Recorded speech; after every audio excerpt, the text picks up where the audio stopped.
Welcome to Upstate Curious Live. I'm Megan Brenwhite from Upstate Curious team. I'm the head of the team and an associate real estate broker. We're the Upstate Curious team at Compass.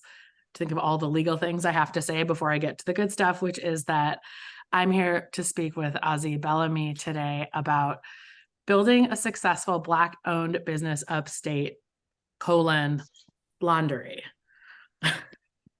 And I think I almost wanted to correct your title when I saw it because I was like, successful is very subjective.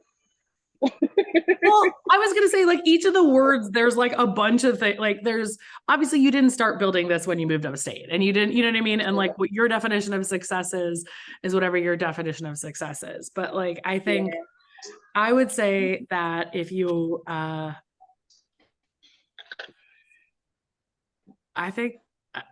just gonna say that based on how everything that you make tastes and how good it looks, if you do not, yes, you're a big fan. You know, Megan's a big fan of Blondery. I am from day one.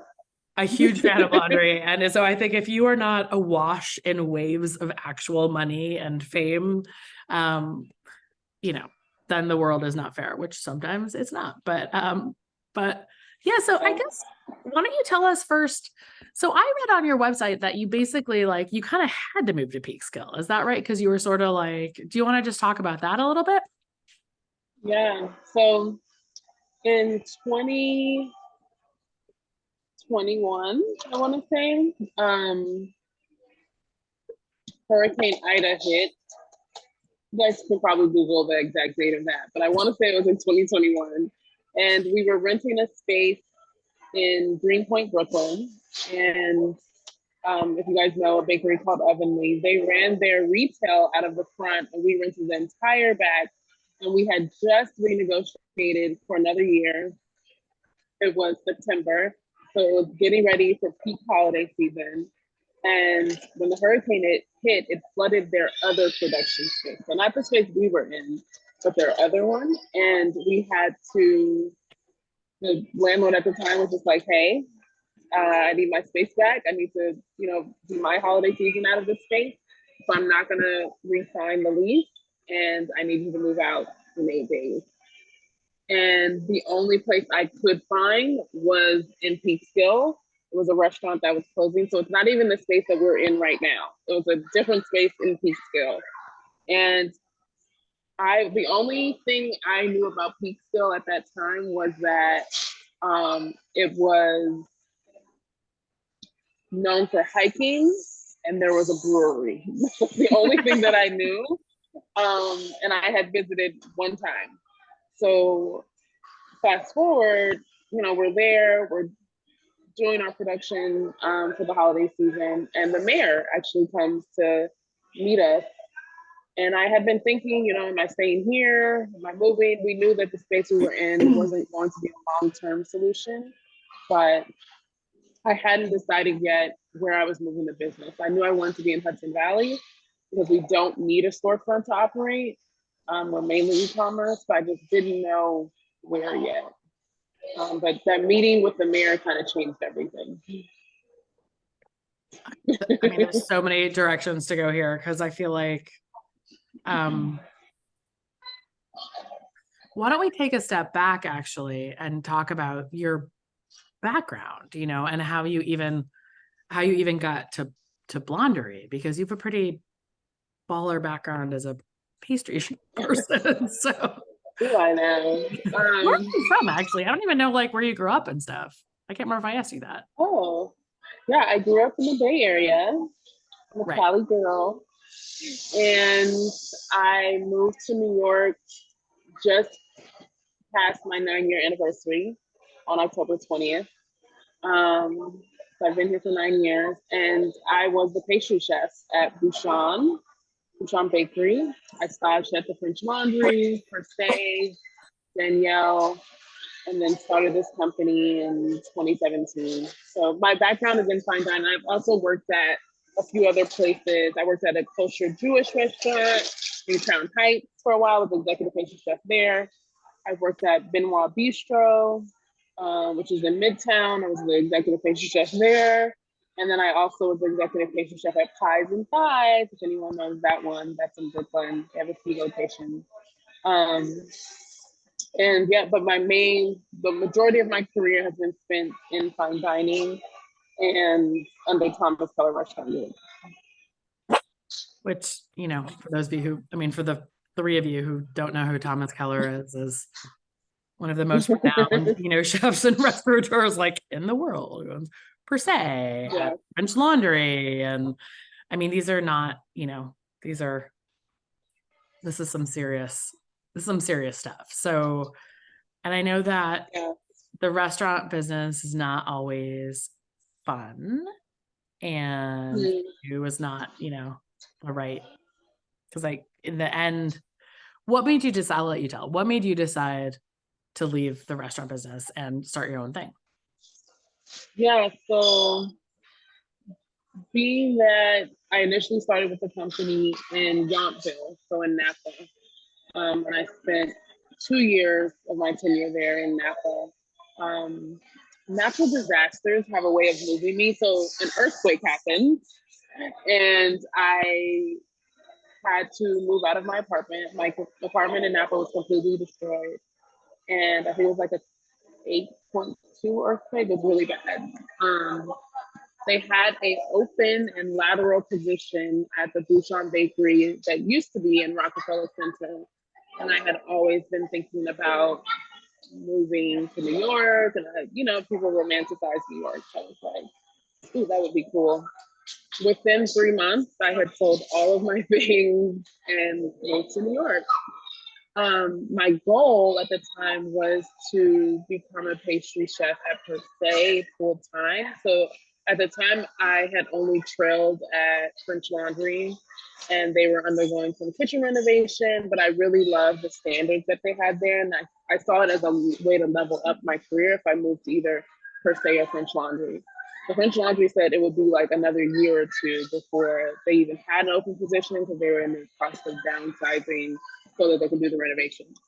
But Per Se, you know, was topping in New York, and the earthquake happened. So I'm like, okay, maybe it's, you know, time to pursue that. And I told my management that. I told them I want to go to Per Se. If I move to New York, I want to be training so that I'm going to Per Se. I get to New York, and over the course of a few months, I, you know, worked on the things I needed to work on. I was in charge of a bigger team, a bigger operation in New York. But two things were happening. One is that I felt the standards in Napa were much higher and the workload was much higher than that in New York. In New York, we had machines that piped the macaroons. We didn't have to pipe them by hand. And I guess just the volume. I don't know what their sales volumes were, but the volume that I was doing in Napa was significantly more than what I was doing at Rockefeller Center. And I wanted a challenge. So I didn't feel challenged. And then on top of that, over those 9 months I stayed with the company, I was constantly asking, okay, what do I need to be doing to be able to transfer to Per Se? Like what I need to work on? What's the rubric? Like what benchmarks do I need to hit? And I kept kind of getting the runaround. And my final straw was going to trail that Per Se and seeing nothing but white people. The only brown people that were there were working as dishwashers. And then Thomas Keller at the same time posted a photo to Twitter of his top management team, and it was all white men and one white woman. It's like, so things start clicking in my head, like maybe there's not room for me. And then the really last straw was they brought a girl who was going to Per Se at the same kind of position I would have been able to go into. They brought her to Rockefeller Center, and she was assigned to me to trail with me for 2 weeks to get her ready for Per Se. And I just was like, you can't be serious. Like, I've been asking for this position. You've been telling me that I'm not qualified or I'm not ready. And why am I not ready? That was always very ambiguous. But yet you're having clearly my work and my work ethic is valued at the company. If you're having someone come to train with me to be able to get them ready. So I just was like, okay, I'm leaving. I left with no backup plan. They had paid for me to move there. Like it was just like, I don't care. I'm leaving. I can't be disrespected. I won't be disrespected. I mean, was that the first time that you, I mean, I don't want to say it's the first time that you felt like your background, your race, your ethnicity was a barrier to you in culinary things? No. What No, about even I in the mean, choice of going to culinary school? Was it, I mean, is there anything? I was one of two Black girls in culinary school, like at our in our cohort, you know. So that's out of literally hundreds. Um, did I don't feel like it necessarily hindered me, but it was an obvious thing that, you know, I was the only Black girl in my class usually, because the other Black girl, we didn't have classes together. So I would see her, I'm like, oh, another one of me. But it was never that like I saw someone, even the teachers were not Black. I was just gonna ask. Yeah. So, I mean, I feel like culinary school got me ready for the industry, but nothing could have prepared me for the attack that I felt from being in leadership at Thomas Keller Restaurant Group, where like all of the people I was in charge of were white women who sometimes were older than me, who just didn't like they they weren't a good fit for the job, and maybe they couldn't accept that and felt that I was a threat. And I recognize now, like there as a leader now of Blondery, I'm like there was definitely some things I was doing wrong, you know. But I also didn't have any mentorship. Like my boss at the time, I remember she used to cuss people out. Like you like literally cuss me, whoever she needed to out. Like I didn't have a good mentor in learning how to train people, but that still didn't. I would never give those women, because I remember who they are, a pass for how they treated me as their boss, and the fact that the company never backed me up. They never. Yeah, I would come to them, say, hey, I'm really having a hard time with getting so and so to do their duties, or to not like be so backstabby and like sabotaging. Like it was just crazy. It was a crazy environment. Crazy environment. But it also taught me a lot, you know, taught me what not to do, taught me what to do. So it's just, I think with any career, you're gonna have your ups and downs. And hopefully you come out and learn something. And I definitely did. I think that's what, so I mentioned this on the IG live, but I haven't said this here yet, but for us in real estate, so we work with so many people who are moving from New York City, upstate, or who are having second homes or whatever, and they're used to living in much more diverse environments. And that's just like a fact, like that is factually, statistically true for a lot of upstate and not all of upstate. And I know you can talk about, why you chose one of the reasons, or some of the reason you chose Peekskill. But we can't, as realtors, talk about race or sexual orientation or religion or anything. So if somebody says, I'm a Black woman who wants to open a business upstate, where should I go? We kind of have to be like, look at the census numbers, because it's because of, and this is true, because of real issues around fair housing, where for so long, the real estate industry and the whole government around housing was set up to exclude particularly Black people from home ownership and renting in certain places and all those things. So I always have to remind myself, if somebody says to me, I want to live in a diverse community, I can't answer that in the same way I can't answer if somebody said to me, I want to live in an all white community. Like, because that one I would be like, whoa, that's pretty fucking, it's pretty bad. So Yeah. what we did was we set up that was a big part of why we set up the Upstate Curious app, actually, because now there's 7,000 people. Like so people could be like, get, kind of crowdsource the information, because it's hard when someone's like, I'm a biracial queer couple. Am I going to feel safe here? And first of all, we can't necessarily answer from lived experience, and we also can't answer it because of fair housing issues. So I think, for me, it's, did you, I mean, I guess the question also is, did you have any questions when you were moving up here? Because you were living where were you living? You were living in Brooklyn? I was living in Brooklyn in Bushwick. I did not have any questions about the community. When I visited Peekskill, I did see that there were a lot more people who looked like me, and that made me comfortable with moving there.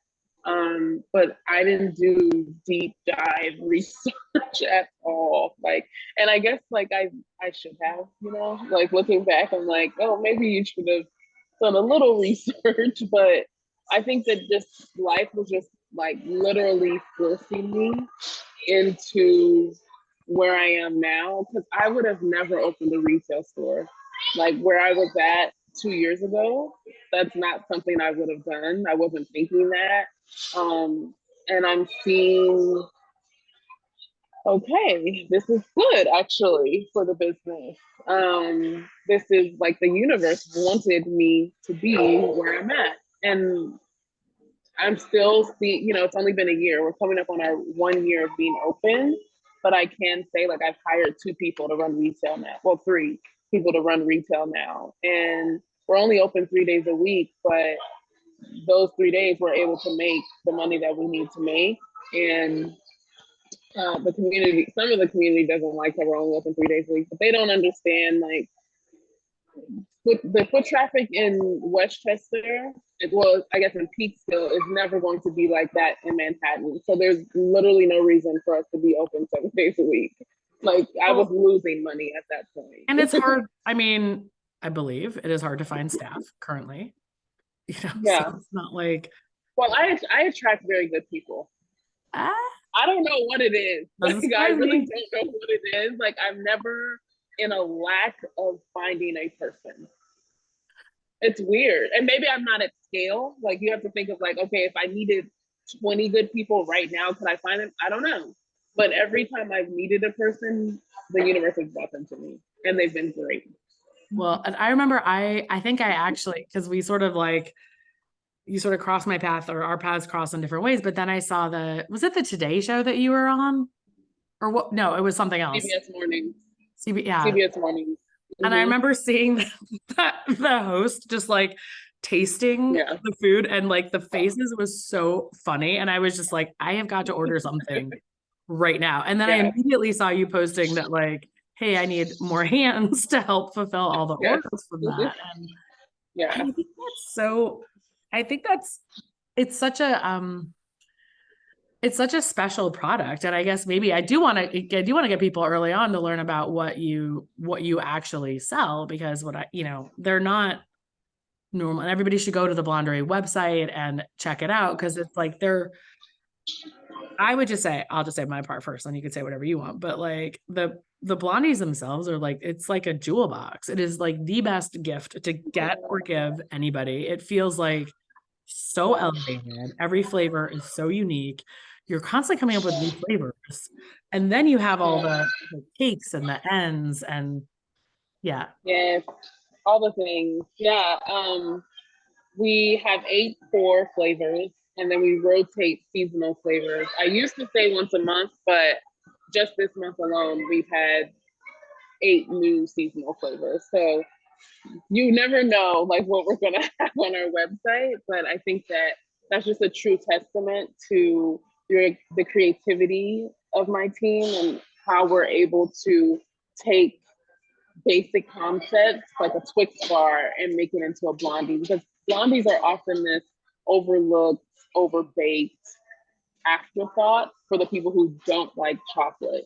And I think that we've completely turned that on its head and said, actually, blondies are way more versatile than one may think. And on top of that, adding to the gifting market, not to throw anyone under the bus, but I feel that we're tired of receiving pears and apples in the mail. Like, we don't want that for the holidays. We want a really nice gift that's going to impress and kind of elevate the standard of gifting or holiday gifting or just gifting in general. And it's just been very interesting to see who gravitates towards the product. It's the tastemakers of the group. Like if you think of a group of friends, the Mm. tastemaker is the one that's like gravitating towards Blondery because it's new, it's different, it's the risk taker.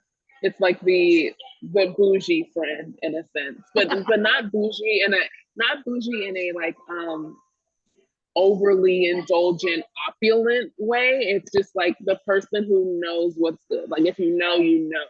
That's the person who gravitates towards Blondery. Well, and they're like not inexpensive. You know what I mean? I will say that they Yeah, are, they are definitely like to me, a like, luxury product.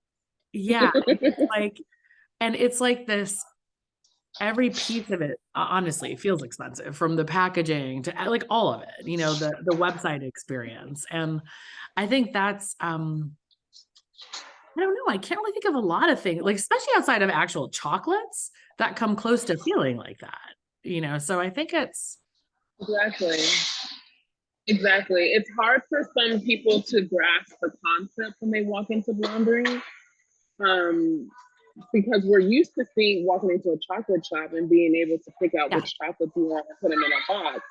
But brownies, we're used to this big hunk of a brownie, or if you even know what a blondie is, we're like used to it just being one thing and it's not small and it's like again an afterthought. So we're always like having to explain ourselves. And this has been from the genesis of Blondery. I've had to explain what a blondie is, why is it the price it is, why is it packaged like that, how do we ship it. It's like all these questions that if you went to a brownie website, I don't think you, oh no, the other question is, will it go bad?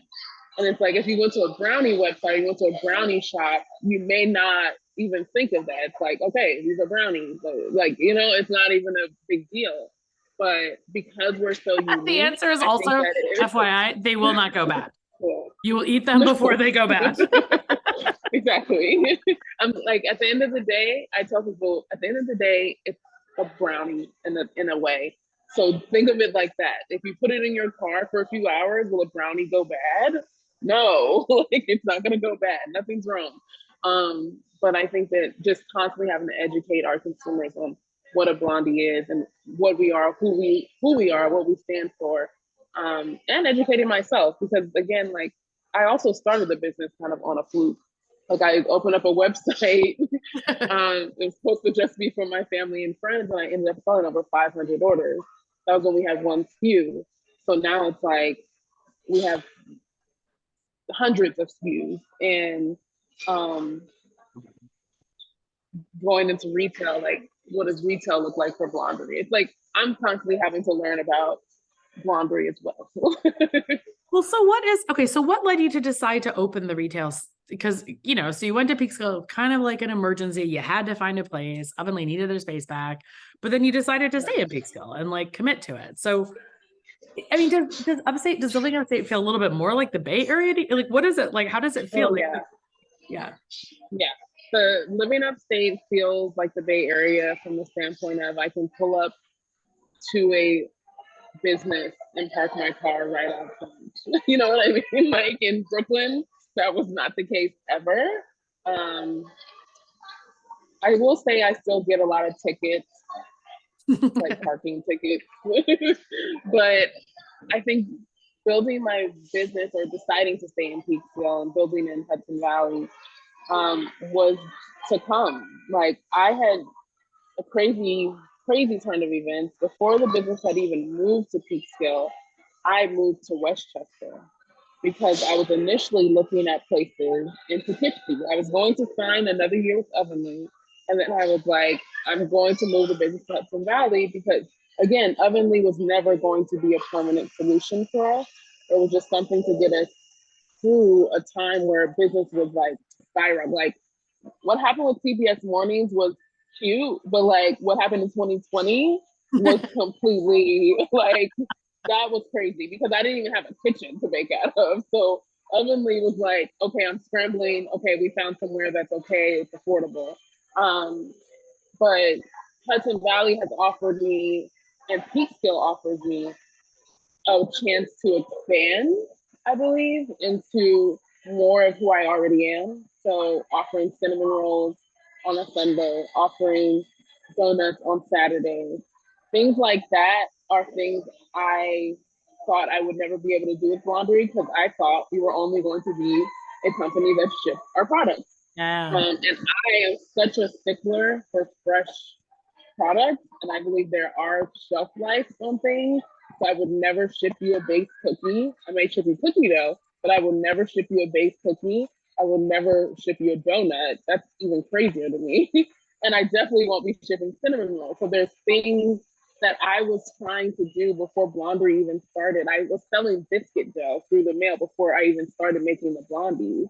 And now, like, it's all coming full circle that I'm able to offer these things out of my retail store. I wouldn't be surprised if Blondery becomes like a full-on bakery in the next few years. I wouldn't be surprised because all the products that we have introduced, people gravitate towards, to the point where we're now like, okay, we need to start taking pre-orders because we're running out, you know, within the first hour. I would not be surprised if it becomes a full bakery with multiple locations. I think that's where we're going. I was just gonna ask, like, what does what does building a successful business look like for you?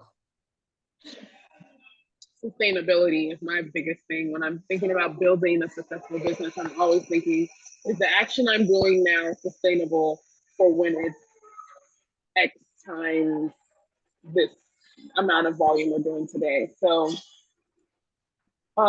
systems, good people, delegating, you know, all the normal boss things, leveraging partnerships that we do right now.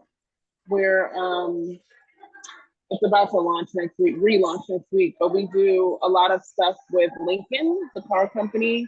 We're on the rewards app, so leverage it. What does that look like to leverage that? Or, you know, like even with you, we met and then I was like, hey, I really want to get into this market. I see that you have a friendship with them. Can you like loop me in on that? And we were able to go and do fill and supply. Now we're doing their holiday market, which is usually invite only. So I'm like, oh, they must really like us.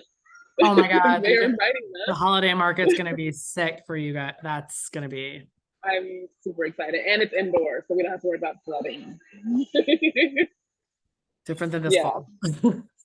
So what has anything been surprising to you being upstate, like versus other places you've lived? Or the most surprising thing about being in upstate to me is the power of Facebook groups. Like, I didn't think that people were on Facebook still, but they are. They're in the groups. And they're great groups because I've even used them for my own, like, I'm heading here. What should I eat? What should I do? I think that what's also been surprising is just like how people will say it's hard to find people. I think that it's hard to find people when you're setting an expectation that they already know what to do in your business, but it has not been hard to find people for Blondery because we start everyone in the kitchen. Anyone who comes to Blondery and applies for a job, they have to trail in the kitchen. That's a part of their interview process. And we've had people drop out of the interview process because they're like, I didn't think that I'd have to do all this. And we pay people for their trills. A lot of companies and restaurants won't pay you. We pay. Because a lot of people will say, like, I didn't think I would have to do this for a cashier position. Yes, you do actually, because we want you to understand the level of detail, the level of care, and just how we approach our ethos, how we approach desserts and how we approach customer service before you get in front of my customers and, you know, like say something crazy or do something crazy. I want you guys to understand, like, I want people who apply to understand, like, this is a full business. I started this in my home kitchen. The customers know me as a person who's been doing everything. So therefore, I am hiring you to take over for what I've already been doing. And I expect it to be that same standard or better. Everyone I work for, I admire so much because they're better than me. They're way better than me. They're 10 times more organized than me, 10 times more detail oriented than me.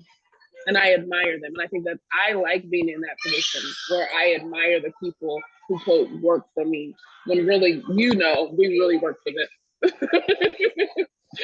Yeah. So, I mean, what you're talking about, like, I mean, does not sound like the bear, but does like a little bit, like all. I haven't watched it. It triggered me too much. I didn't watch the Oh, bear. yeah, No. I feel like a lot of like people were like, no, thank you. But Hmm. I mean, one thing that is true about restaurants is that it is like they're very clear like lines of communication, and there's ways that you move up in the ranks unless like you're a Yeah, cashier. there's a Like, brigade system. yeah. Mhm. So I think that's I guess I'm trying to think of a like, is that Is how it you run your toxic? business? Like, do you think that you know what I mean? Does that translate then as you, it must, right? Like, cause it must be kind of in your DNA a little bit, like, not that you necessarily have a brigade system or anything like that, but I mean, it feels like you would end up being so good at like teamwork and also just like being clear about Oh yeah. instructions and processes because Oh yeah. especially in the pastry world, I mean, your stuff is probably Yes. super precise, right? Yeah. All the recipes are written down. There's a binder. It's tabbed. And then we have a separate binder for the seasonal stuff, and that's all tabbed and like what's in it, the ingredients. Like it's very organized. But as far as having a brigade system in the kitchen, we do to an extent. I mean, we're a team of 8, and 3 of those people are in the kitchen, so there's not really Yeah. much. Like there's not enough people to create, I feel like, a toxic environment in that sense. But there is a direct, they have a direct report. So Kayla is our pastry chef. She started though as a pastry commis, meaning she started at the very lowest place you can in a pastry kitchen. And she trained under me, and she trained under my other pastry chef at the time, Arlette. When we moved to Peekskill, we unfortunately lost Arlette, but because it's the commute. Um, but I think that what's been most important to me in developing my team is making sure I don't repeat some of those bad habits that I may have picked up. And I've definitely had to catch myself. I was just telling Taylor, I think 2 weeks ago, like, we used to haze people when they came into trail at Bouchon. Like the new people who would come and it was like their Yeah. interview, it was a part of the culture to haze them. And she's like, what do you mean by that? And I'm like, you don't tell them much, like you don't, like there's things like, I'm sure, I think I saw on the bear, it was like, where's the knife, or where's it was the first Yeah. episode, I watched like a little bit, and you just don't tell them, or where's something in the walk-in, they'll figure it out. And I mean, like, when you're thinking about working as a team, is that helpful? No, it's not helpful for you to take up their time when they could be adding value to the team with such mundane things. So I don't believe that I haze anyone anymore. But I even thought, when I first started Blondery, I thought that in order to get people to respect you, you had to be mean first and then get nicer later. Mm. Um, and I learned very quickly that that's not the case. You can just be yourself. And I think that I'm a very direct person, so that may translate sometimes as being mean, but I've learned that about myself. So I know how to say things so that you don't, I know to say, like, you're doing this great, this could be worked on, and you're doing this great. So like sandwiching that bad feedback into a little nice sandwich you can eat and understand what I'm saying. Yeah. I think that's so, I mean, I worked with a ton of like Germans and Israelis when my previous business doing international higher ed marketing, and they're like the most direct people, and like Dutch Okay. people also. So it's like literally Mhm. they would just be like, that marketing copy is bad. We think you can do Mhm. better, and you're just like, okay. So I kind Yep. of, I mean, in a way, it's like it's really nice because you're kind of just like, okay, I know what I have to In do. America, we Like, don't I like get it. that though. I don't think in America that we like directness. And this is like, I really think that this is a theory that I have. We like for people to beat around the bush. And there's very few times I think in history that we've seen a leader come into power that was very direct, and usually the response to that leader is negative. I would also say that that's something I think is even more true for women. It might be even more true for Black women. Yeah. You know what I mean? Yeah. Probably is. We're a You know, bitch. so, yeah. You're a bitch. And then there's like, oh, you're an angry Black woman if you're direct and you say, no, I don't want to do that. No thanks. Right. Like in that crazy way. No, I don't want to do that. No, thanks. Yeah. Me being a bitch, I guess. I mean, so yeah, I think that I have learned though, and I really try to just stay blind to the BS that is constantly being thrown in my face. But it is frustrating, I think, even coming into what seems as if a very diverse community in Peekskill, there's an obvious who holds the power in Peekskill. It's very obvious. And who holds the dollars to spend at my kind of establishment. I think there's been a lot of support, but I also wonder, would the support look different if I was a white woman? Probably. What did the mayor say to you? Actually, we never got to that. Like, so what did he say to you to convince you to? Okay, it's a woman and she's a Black woman. Oh my God. Also sexist much? I can't believe I just did that. It's okay. No, it used to be a guy, but he was a Black guy. Okay, good. I meant that person. I meant that guy. Yes. She came and she introduced herself, and she's also a business owner. At the time, she told me she had a restaurant, and I didn't she just told me she had a restaurant in Pasadena. I didn't realize it was like one of the best restaurants in Peekskill at the time, Kathleen's Tea House. And I had bookmarked it on Yelp and everything. Like, I remember her after I talked to her, I was like, oh, this is this lady? Wow, she's the mayor? Wow. But seeing her show up as her authentic self, she came and bought products. And then I think right after that, she had a gifting opportunity for me. So she bought products for that. And I just was like, I feel very welcome here. People, we hadn't even opened a retail store, but I remember the local Peekskill pages had somehow found out we were in the area, and they were messaging me like, oh, will you ever offer pickup? Will you ever offer, something on Uber Eats or DoorDash? Will you open a storefront? And I'm just like, I don't even know if we're going to be here that long.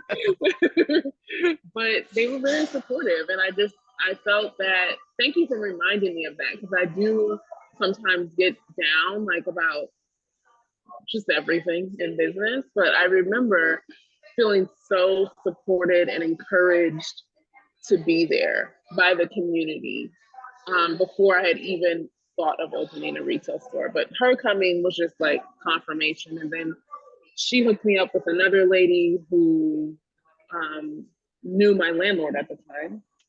And when I went to meet the landlord, he's like, hey, I've looked you up already, and we want you to be here. So what do I need to do for you to be here? It's like, oh, well, I need a kitchen. I mean, that's well, and and again, just to be clear, just because that the woman, the Black woman mayor who welcomed you doesn't mean it's still that there still wouldn't be other support and financial opportunity and other things if you were a white woman. And it would seem to dominate in a lot of at least visually for pastry stuff. It feels like every time I hear about pastry, it does seem to be primarily. Is it mostly women? Or am I crazy? No, it's mostly women. I think that the men in pastry are usually the ones, at least I'm thinking of, don't have bakeries. They're online pastry people. So you won't ever be able to taste their food because they are literally just creating content at this point. Maybe they used to work in restaurants and they used to be in bakeries. But yeah, women have always dominated pastry, but there's even a lack of representation there, because in pastry school, it's all women. You get in the industry, all the males are the people who run the pastry department.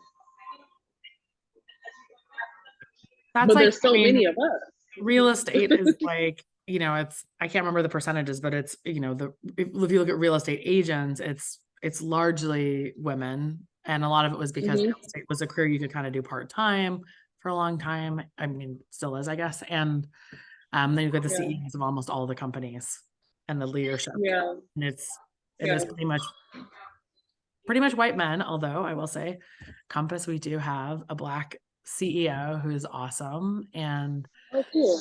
I do think that, I mean, for me, it is, I think, hearing you talk about, even from pastry school, being able to see the other Black student, like female student, like running around occasionally. I think I wonder, do you think it's important that do you think it's important now in your position that you are showing that, hey, I'm a Black woman who owns this business, who's fucking awesome at it, and that other people might see that? Is that something that you're aware of, or you do anything to kind of foster, or is it just happening? So glad that you asked that question, Megan, because I don't want to end this live without telling people Blondery is good because it's good. It's not good because it's Black owned. It just happens to be Black owned. I think it's important. Well, let me tell you, Blondery is good because you as a person are unbelievably talented and like shockingly good at what you do, and put in a billion hours probably to get to the point where you could take something that seems simple like a blondie and make it a gourmet, elegant, luxurious experience. End parentheses. Yeah. And I thank you for that. I appreciate that. I think that what I saw in 2020 was people wanting to support me because I was a Black owned business. I remember even at that time being like, I want you to support me because my product's good. Like, I don't want the pity. I don't want the guilt. I want you to support me because you genuinely enjoy, and what I'm building resonates with you. Like, that's what I want you to support me for. And I think that sometimes that gets lost. It's important for the other Black people and people of color that I'm showing my face. And I don't care about white people knowing if I'm Black owned or not. I don't. Like, I care more so about, like, does everyone enjoy my product? And the only reason why I want other Black people to see me is because they can do it too. Like, that's where, and they can do it how I'm doing it. Like, sometimes people think, oh, I can't charge that much. Yes, you can. The market will bear what it can bear. Like, that's just simple economics. And the blondie started at, $25 a box. We have the same recipe. It's now $80 or $95 a box. It's the same recipe. The packaging has gotten better. It's definitely more consistent. It's shipping, the 2-day shipping. We've added value to the product, but the recipe is the same as 6 years ago. So I just think it's, can you still hear me? My Wi-Fi just came on my phone. You're still coming through loud. I think it's okay. Yeah, I think it's so important for anyone who's watching this to understand that, like, if I could remove my face from the brand, I would. But since I'm become such the face of the brand, I have to still be the face of the brand. But I really want you guys to enjoy my product because you enjoy my product. That's it. I don't need the pity or the guilt. I just want you to enjoy my, and if you don't, it's okay. It's okay if you don't enjoy it. But come try it because you want to try the new bakery in Peekskill. Don't come because you want to support a Black owned business, because that is not sustainable. If you're only supporting me because I'm a Black owned business, then you're only going to come around me when you want to support Black owned businesses. I want you to think about me when you want a sweet treat, which is probably often for most people. You know what's interesting is, like, I've been having this, first of all, I think when I asked the question, I did really mean for, like, people who are, thinking about opening a business, people who are thinking about having, being in pastry and, like, not seeing other Black faces or brown faces, especially at the level that you're doing things. I think that, but it's an interesting idea. It's interesting anyways, in this day of social media, what it means to represent your business, period. And I know that my press person's like, Megan, you got to get more out there and tell In your front of the story, camera. and I'm like, no, thank you. You know what I mean? And I think that there is something that like, I do think that your story is interesting and where you worked is interesting. And I think that that stuff it is, Blondery wouldn't exist if it wasn't for you and your experience, period, And I think that that is, I don't know, I think sometimes you do remember products more because you can associate it with a human who you like or are For interested sure. or admire. And that's where it's also, and especially with social media now, because then, if you're like, For sure. Graham, I'm definitely this not, is I whiskey, think that they, stir yeah. it. There's an added layer to being Black that it's hard to um explain. It's so hard to explain to you like what that means in this body that I'm in. So yes, I can make a TikTok of me making biscuits and it go viral, and it does numbers. Um, maybe the same person in a different body can make the same TikTok and it go viral. And then now there's sponsorship deals. There's people who want to come and like do stuff. And I'm not saying that doesn't happen for me, but I'm saying that there's a level of ease that maybe opportunities come. We have to, the age old adage that we have to work 10 times harder to get half Yeah. of what a white woman would get just for being mediocre. You get what I'm saying? Like Yeah. there's that in this body, there's a different level of commitment we have to something in order to be recognized or just even just stay in business. I don't even need the recognition at this point. Like I want to be able to sell this business in 8 years and go on with my life and go do something else epic. I want to be able to do that. And that's what I'm working on. Well, I think that, and I do think that this webinar and this webinar topic is not for me and not for this is, Aww. I mean, no, but I mean, it is for me because I fucking love your baked goods. You know what I mean? From that perspective, but from the perspective of what it's like to own a business or to move upstate as a Black woman, not for, you know what I Yeah. mean? That's not my Yeah. story. That's not There's my not a lot of journey, us. and, Yeah. and I think it is something though, that I really appreciate you being willing to talk about at all here, because I do think that there are people who think about moving upstate who could really love it and who go to a town and they drive around and they go, hell no, because they're just not, Ooh. things look so different than how they look in Yeah. a neighborhood in Brooklyn, or in Manhattan or whatever. And I think that it was different. I mean, that aspect was different for me also in a different way, but I think it is a barrier. And we've talked to enough clients who brought it up as a concern, that it's not nothing. You know what I mean? It's not nothing when people are thinking about moving up here. When they drive by and they see Confederate flag, it doesn't make them feel welcome. That's scary. Yeah. Confederate flag would scare me. I wouldn't buy a house in that neighborhood.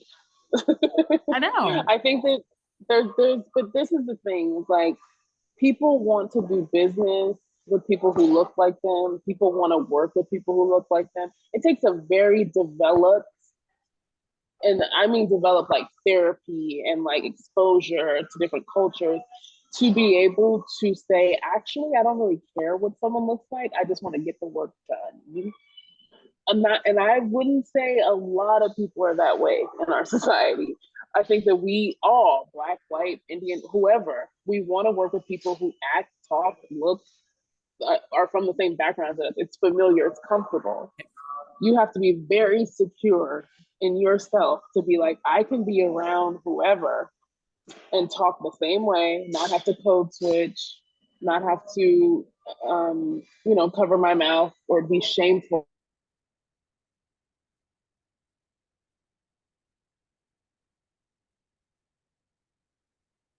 Uh-oh. Ozzy's frozen for me, but it could be my internet. It's been so good this whole time. It's been so good this whole time.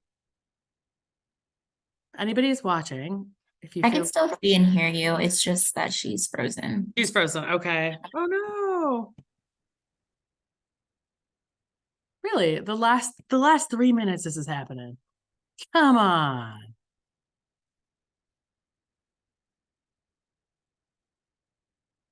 Here, let me chat her and say, hey, you're frozen. Does anybody have any, before we leave, she's gone. I'm sure she'll come back.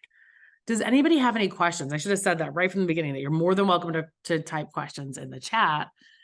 And then we also were going to announce the winners here. And if she's not able to come back because internet or anything else, I can absolutely ask questions and send it and send the answers later. I don't have any questions. I just wanted to sit in and, it's so great to hear her speak about her experience. I identify as a Black woman and I love baking. I actually live in New Jersey, nowhere near Peekskill. But I'm still so interested in this, in her place. So I'm just happy to be here. Lisa, are you thinking about, how did you find this? Were you thinking about coming upstate? Or? I came across, I forget how I came across Blondery, but I followed them, the IG account, and yeah, I saw the giveaway, and so I'm here. I love baking myself, and I'm just so inspired by, you making a business out of blondies. Blondies are underrated, and they're so good, and the just fact that you've been able to develop all these different flavors, and it's amazing to me. I love it. So I'm just happy to hear you chat about it. So thank you for hosting this. Thank you for joining us. I asked if anybody had any questions while you're gone and come back here. And I do want to say that if anybody wants to think of any other questions that they have, we can make our announcements for the grand giveaway winners. Lucky people getting special treats from Blondery. So my one, we got 2 winners, is I am acarophobiac. I am a churophobiac. I don't know how it's pronounced, but I will find them on Instagram and we will post it there.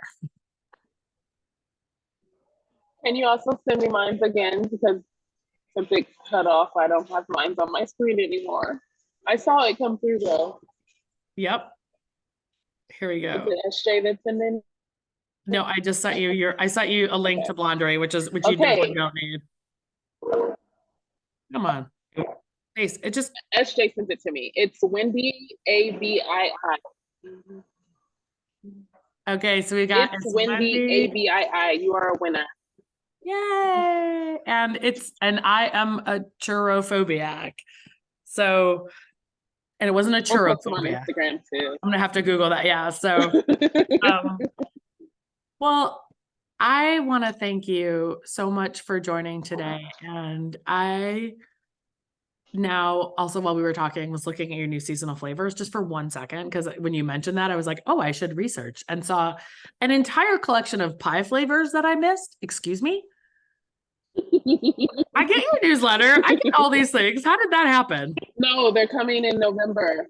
They're coming in November. They're not here yet. Oh my God. Okay. Yes. I was like, I feel like I follow things pretty damn carefully. I was like, that sounds. No, you're fine. Oh boy. Okay. So for holidays, the pie flavors are coming November 5th. Yeah. Chocolate November pecan 5th. pie. And we have another box too. That's not even on the website yet. Pecan pie, apple pie, and peach cobbler with excuse me. Yeah. So for the people who don't like pie, we have blondies. Or even if you do, we have blondies. So, no, I really appreciate. Do you have anything else you want to say before we close out here? And I said all I need to say. So thank you so much for the platform. I appreciate it. This is such a great opportunity. I'm so glad that we were able to finally work together. It's been a pleasure getting to know you. And I hope to be buying a house from Upstate Curious very soon. So come support Blondery. Everybody go buy the blondies and then buy the, it's like, this is just a Yes. long game here. It's a funnel. Because two of my employees also need to buy a home. So we all need homes. Yes. We actually just have a mortgage broker also coming to talk to us about new opportunities for first-time homeowner financing. So who's coming to talk to our team and help us get educated on that. So, cool. But we're going to have webinars on it too. So awesome. Well, thank you so much. It was good to see you at Field and Supply. Great to see you here. And oh wait, I see there's a, Aww, thank you, Catherine. And I also have a YouTube channel, so check that out too. I talk a lot about business. So, you know what we can do is when we send out this email with the link to everybody, we can send the YouTube channel and the link to Blondery and just make sure everybody gets everything. So okay, cool. That sounds good. Thank you guys so much. I'll talk to you soon. bye. Bye.